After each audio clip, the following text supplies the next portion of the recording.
Olá, estou de volta. Esse vídeo é uma solicitação dos, das pessoas que assistem meus vídeos no YouTube, no meu canal, pedindo para eu contar a história de Ganesha.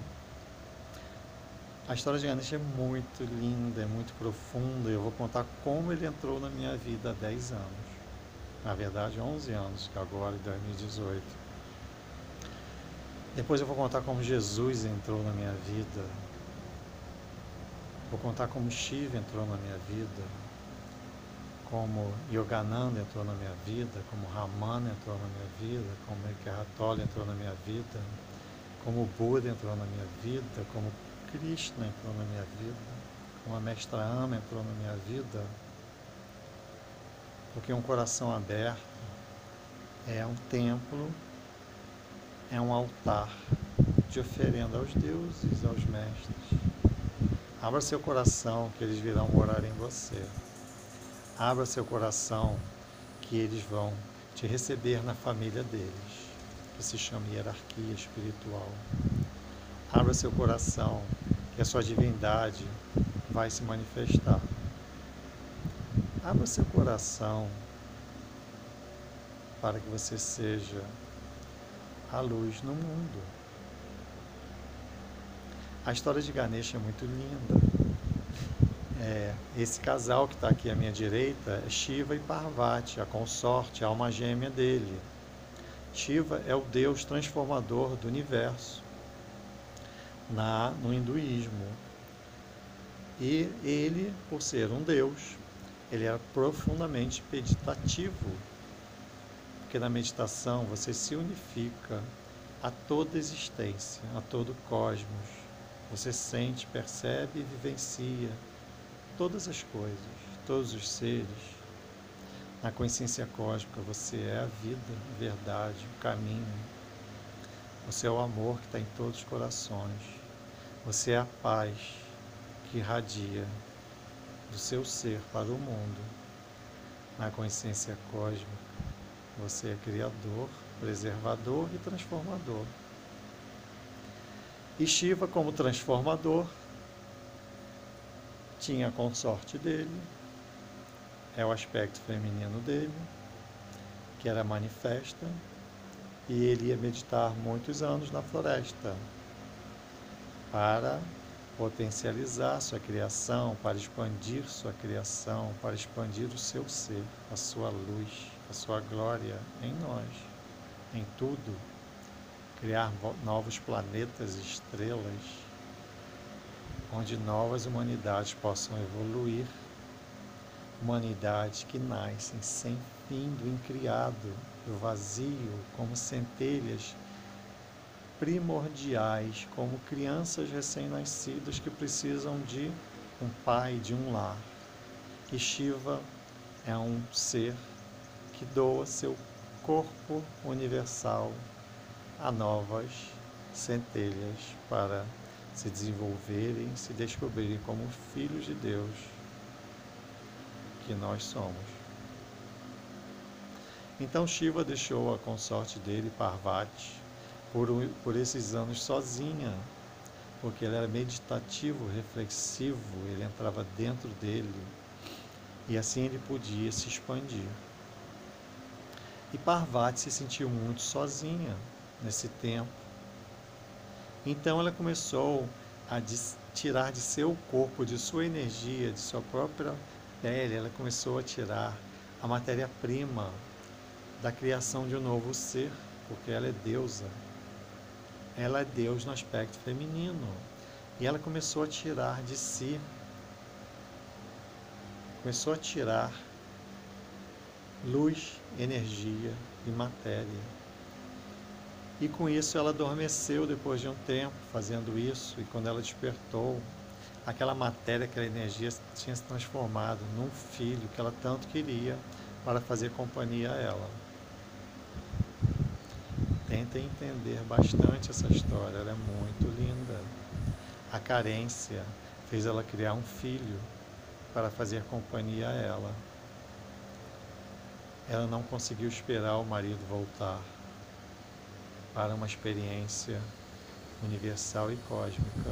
Então ela criou um filho da sua própria energia.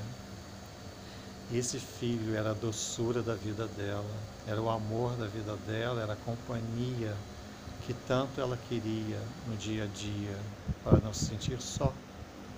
Ela tinha muitas servas, porque ela era deusa, e mesmo assim ela sentia a necessidade de um filho, de uma presença constante, de alguém para ensinar, para amar. Esse filho nasceu do desejo dela. E um dia ela foi se banhar dentro de uma caverna com as suas servas, e ela falou para Ganesha, que já era um adolescente: não deixe ninguém entrar, filho, porque eu vou me banhar. E exatamente nesse momento a história se procede assim. Shiva volta da meditação de longos anos para voltar a se encontrar com a sua amada esposa, e ela estava se banhando, e na porta da caverna estava o seu filho adolescente Ganesha. E Ganesha, ela pediu a ele para que ninguém entrasse, porque ela estava se banhando. Mas Shiva, por ser marido dela, chegou e falou: eu quero entrar aí para ver minha esposa. E Ganesha cumpriu as ordens: aqui ninguém entra, minha mãe não autoriza a entrada de ninguém, você não pode entrar aqui, porque ele não sabia que Shiva era o pai dele. E Shiva falou: mas ela é minha esposa, eu tenho direito de entrar, eu quero entrar. E ele falou: não entra, não vai entrar ninguém aqui, são ordens da minha mãe. E ele seguiu à risca as ordens da mãe, não percebeu a presença do pai, por não ter conhecimento dele, já que ele foi criado pela carência da mãe, sem participação do pai. E essa história é muito profunda, é muito linda. E Shiva foi desafiado pelo próprio filho, que representa o nosso ego, representa a nossa ilusão, que desafia Deus, que não percebe Deus em tudo, em todos, em todas as coisas. E ao desafiar Deus, ao esquecer de Deus, ele desafiou o próprio Pai. E o Pai, percebendo aquilo, a consciência cósmica, não teve outra escolha senão decapitar o próprio filho para remover o ego. Só assim aquela criação feita por um momento de carência poderia evoluir, que o ego poderia somente aumentar e afastar o filho do próprio pai. Essa é uma mensagem muito profunda para a humanidade. E Shiva é Deus, e tudo que ele faz não pode ser desfeito, porque o que ele faz é perfeito. Se ele desfizer o que ele fez, mostra que ele não é o ser onipotente, onipresente, onisciente. E a mãe, ouvindo aquela situação, saiu correndo da caverna e foi ver o filho. Quando viu o filho, ela estava decapitado no chão. Ela entrou em desespero e falou: Shiva, você matou o nosso próprio filho? Traga ele de volta à luz, eu te peço, traga ele de volta à vida. Você é Deus. Ele falou: o que eu faço não pode ser desfeito. Isso não só em relação ao filho que ele decapitou. A criação universal foi feita para ser eternizada por nós, para ser expandida, adorada, amada, contemplada, vivenciada. Ele quer dizer que o que ele faz não tem como voltar atrás. E o que ele faz é sagrado, é perfeito. Vamos usufruir da nossa própria existência sagrada. Vamos nos expandir no universo criado. É o corpo dele que ofereceu-se como morada para nós. Nós moramos no corpo consciencial de Deus, com nossos egos, com nossas ilusões e dramas. E Deus nos ensina a extirpar esse ego, ou a amar esse ego quando você ama seu ego, você para de reagir a ele, você entende que ele é perfeito para a sua evolução. Tudo que ele quis ensinar, ele veio com uma experiência de dor para você aprender a viver no amor. E assim você entra em equilíbrio, entra no seu coração. Então Parvati implorou, você tem que trazer nosso filho à vida de novo, eu amo ele. E ele falou, não posso, só tem um jeito dele voltar à vida. Shiva, por ser Deus, é cercado de devas, são seres da natureza, criadores da natureza. E os devas estavam lá ao redor de Shiva, e ele falou, só tem uma forma. Ele olhou para os devas e disse, encontre o primeiro animal que estiver indo na direção norte, que seja devocional a mim, peça permissão para tirar a cabeça dele e traga que eu faço o Ganesha voltar à vida. E a mãe estava em desespero, esperando, e os devas saíram depressa na floresta para achar o primeiro animal que estivesse indo na direção norte. E o Ganesha que está atrás de mim, por coincidência, com a cabeça de elefante, era um adolescente com a cabeça humana, que foi extirpada, que simbolizava o ego, foi colocada uma cabeça de elefante, e Ganesha está exatamente olhando para o norte, que está à minha frente, e é exatamente onde está o dedo de Deus da Serra dos Órgãos de Guapimirim, no município de Guapimirim, no estado do Rio de Janeiro.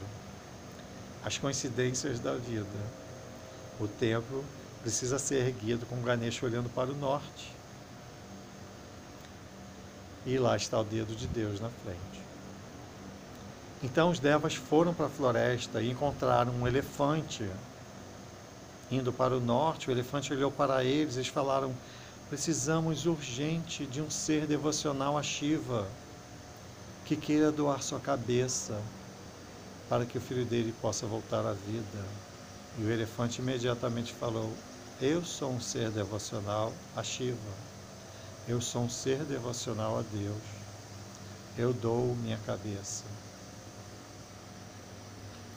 E aí sim o ego foi extirpado para entrar um ser devocional ao Criador, que está alinhado com a essência divina que habita em seu coração e com a luz do Pai que desce em nós. E o elefante se curvou, ofereceu sua cabeça, os devas cortaram sua cabeça, levaram para Shiva. Shiva colocou a cabeça do elefante no filho e deu novamente vida ao filho. E assim simboliza, o ego foi extirpado e o ser devocional entrou em ação. E Ganesha se tornou o filho devoto a Deus, devocional. E por essa razão, Deus Shiva pediu a todos os deuses cósmicos que doassem uma virtude para seu novo filho. O filho que agora é dedicado ao Pai. Como esse.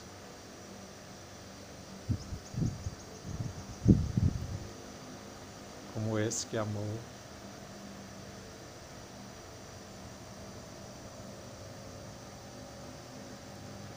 Amou tanto.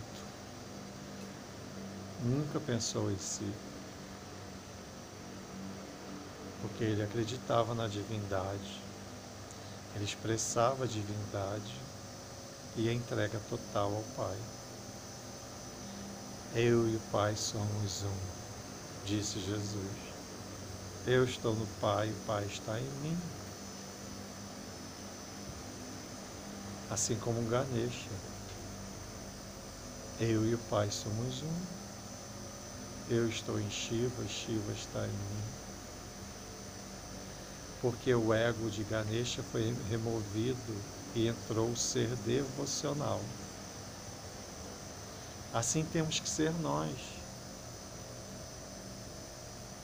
E todos os seres de luz do cosmos deram um poder de si, por devoção a Deus, doaram a Ganesha. E Ganesha é conhecido como Deus, cheio de poderes. Por isso que ele é o Deus que remove obstáculos e abre caminhos. E ele entrou na minha vida há 11 anos, de uma forma extremamente linda. Eu conheci um mestre que me apresentou a Ganesha e me ensinou a orar para Ganesha. Eu vou ensinar depois a vocês também, em outro vídeo. Então, eu comecei a ficar pensando em Ganesha e comecei a sentir um amor muito grande. E quando a gente começa a amar um Deus, um mestre, ele começa a mostrar que existe um espaço em nosso coração onde ele pode habitar também, com a sua luz e seu amor. E eu comecei a ficar encantado por Ganesha. E eu não conhecia a história dele, eu conheci recentemente. Eu comecei a sentir algo mágico, eu não sabia de onde vinha.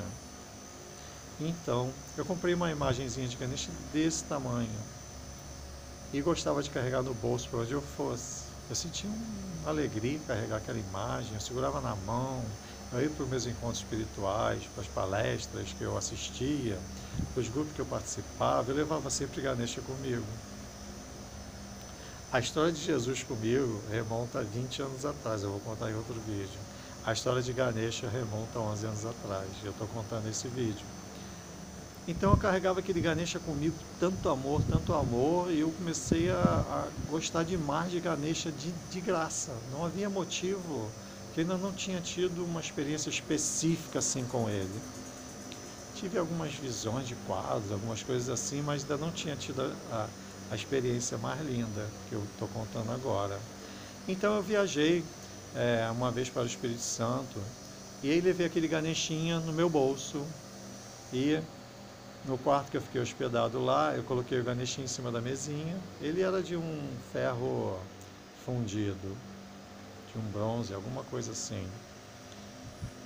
E ele estava sentado em cima da flor de lótus, com a tromba dele, e lá fui eu para minha viagem, botei o Ganesha em cima da mesinha e de noite eu meditava em frente a Ganesha, agradecia, pedia, contava meus dramas, as coisas que eu acreditava ainda, que meu ego acreditava, e ainda tem coisas que eu estou trabalhando, claro, né? Então chegou a hora de ir embora, depois de alguns dias que eu fiquei lá, na casa dessa amiga, confraternizando.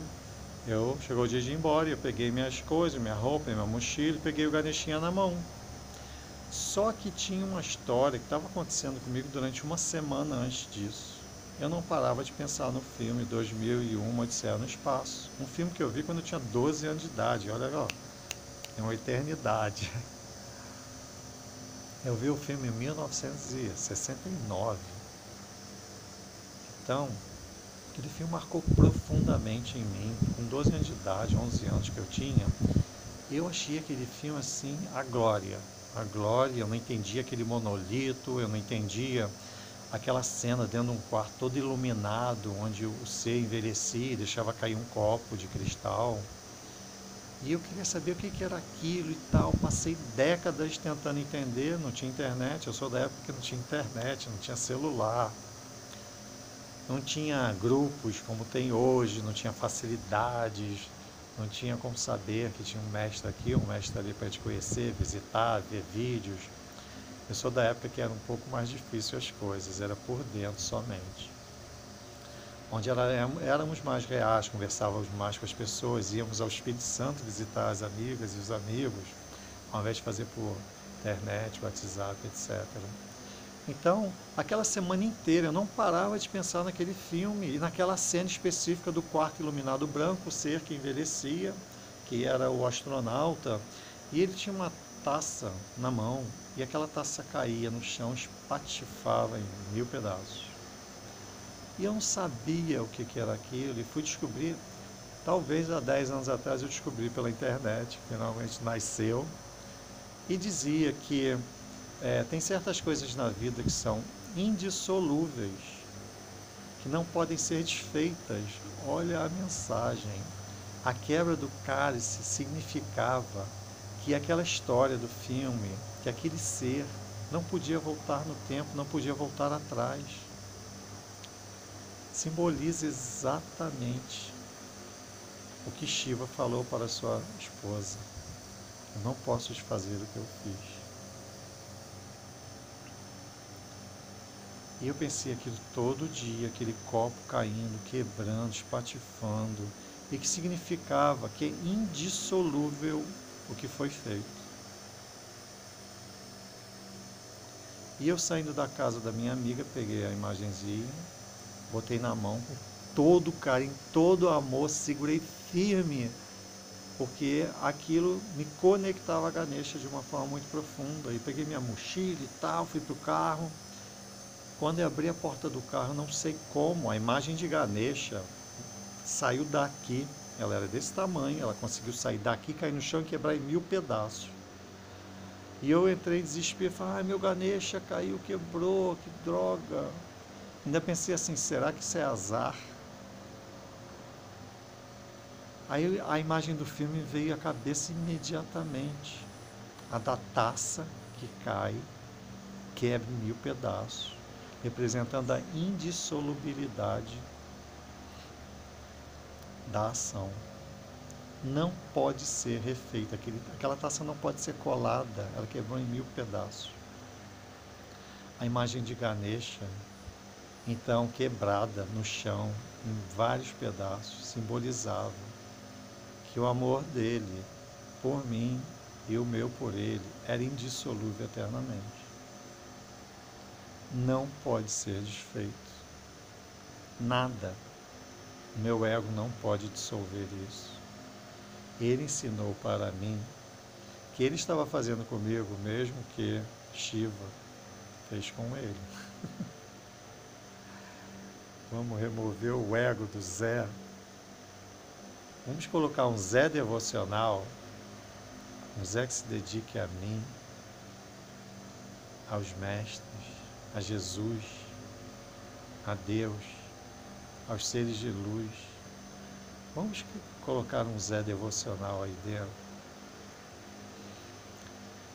Daquele momento em diante, minhas atividades espirituais aumentaram muito. Eu já era devocional com muito ego.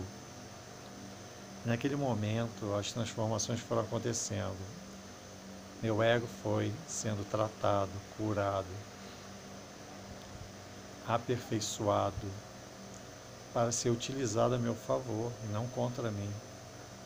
O meu ego agora gosta de meditar. O meu ego agora gosta de ajudar. Porque o meu ego e o meu ser divino se unificaram. Eles são um. Eles são o mesmo processo que aconteceu com Ganesha. Tira o ego, entra a luz. Mas na verdade, no ser humano é assim. O ego e o ser divino se fundem e se tornam um único ser. É o ego iluminado. É o ego de luz. É o ego que recebe a divindade, que ativa o Deus interior, que gosta de ensinar, de unir, de ajudar. Essa é a história de Ganesha. E ela é parecida com a nossa história. Tem algum mestre agora na sua vida, querendo extirpar seu ego, para que a sua luz volte a brilhar. Extirpar o ego é simbólico. É, na verdade, você treinar o seu ego para ele trabalhar em conjunto com a sua luz. Porque o ego é o que me faz acordar, comer, ter meus compromissos, cumprir meus horários, me arrumar, me limpar, me embelezar o templo, embelezar o mundo, a vida. O ego, trabalhando com a nossa luz, é sagrado. Eu já fiz um vídeo sobre isso. Tá?